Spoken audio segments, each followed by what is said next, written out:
Assalamualaikum warahmatullahi wabarakatuh. Perkenalkan, nama saya Malika Rosyida Dewi. Saya perwakilan dari kelompok 3 ingin menerangkan tentang bab problematika pendidikan agama Islam di sekolah. Sebelum saya menginjak ke materi problematika, saya ingin menerangkan secara singkat, yaitu pengertian pendidikan agama Islam. Pengertian pendidikan agama Islam adalah sistem cara mendidik atau memberikan pengajaran dan peranan yang baik dalam akhlak dan kecerdasan berpikir. Di antara pengertian pendidikan dari secara segi terminologi adalah usaha sadar dan terencana untuk mewujudkan suasana belajar dan proses pembelajaran agar peserta didik secara aktif mengembangkan potensi dirinya. Untuk selanjutnya adalah dasar-dasar pendidikan agama Islam. Dasar-dasar pendidikan agama Islam terdapat di dalam Undang-Undang Dasar 1945 Pasal 29 ayat 1 dan ayat 2. Ayat 1 yang berbunyi negara berdasarkan asas ketuhanan yang Maha Esa. Ayat 2 yang berbunyi negara menjamin kemerdekaan tiap-tiap penduduk untuk memeluk agama dan kepercayaan masing-masing. Dalam pasal ini, kebebasan memeluk agama dan kebebasan beribadah menurut agama yang dianutnya bagi warga negara Indonesia telah mendapat jaminan dari pemerintah, dan hal ini sejalan dengan pendidikan agama Islam dan hal-hal yang terdapat di dalamnya, termasuk pendidikan agama Islam di sekolah.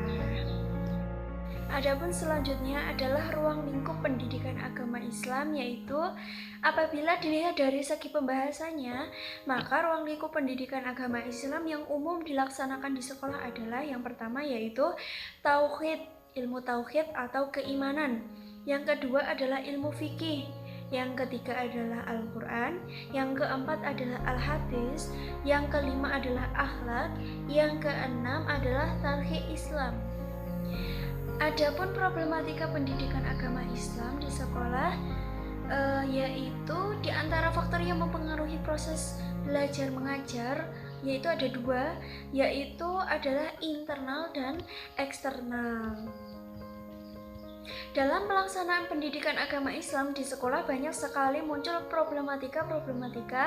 Berbagai problematika yang muncul bisa berkenaan dengan masalah yang bersifat internal maupun eksternal.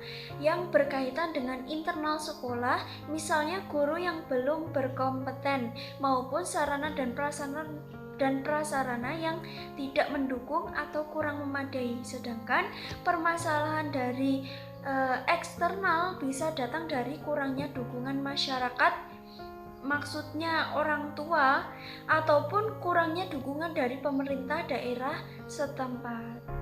Untuk mempermudah pemaparan, maka di sini saya akan menjelaskan pendidikan agama Islam di sekolah serta solusi yang ditawarkan di dalam dilihat dari berbagai sisi. Yang pertama yaitu manajemen sekolah, peranan kepala sekolah dan guru selain guru agama. Permasalahan dalam hal manajemen kurang aktifnya kepala sekolah dan guru selain guru agama dalam memberikan pelayanan pendidikan agama Islam yang memadai untuk peserta didik. Solusinya yang ditawarkan adalah menyadarkan pihak manajemen tentang pentingnya memberikan pelayanan pendidikan agama Islam yang memadai untuk peserta didiknya. Yang kedua yaitu kompetensi tenaga pendidik. Kompetensi tenaga pendidik, permasalahan dalam hal tenaga pendidik, kurangnya keteladanan, kurangnya kemampuan menguasai materi, kurangnya kemampuan di situ dalam mengelola kelas, kurangnya rasa tanggung jawab, evaluasi hanya berorientasi terhadap penilai kognitif. Yang nomor 6 yaitu kurikulum. Kurikulum atau ruang lingkup atau aspek, yaitu yang pertama yaitu problematika masalah pengajaran dalam Al-Quran. Mungkin kurangnya kemampuan siswa dalam membaca Al-Quran. Dalam Al-Hadis, yaitu kurangnya materi hadis yang ada di dalam kurikulum. Yang ketiga yaitu keimanan atau akidah, ya di sini lebih bersifat pendoktrinan. Yang keempat adalah akhlak, lebih menekankan kepada kemampuan kognitif. Yang kelima adalah fikih, penilaian seringkali lebih menekankan kemampuan kognitif tadi.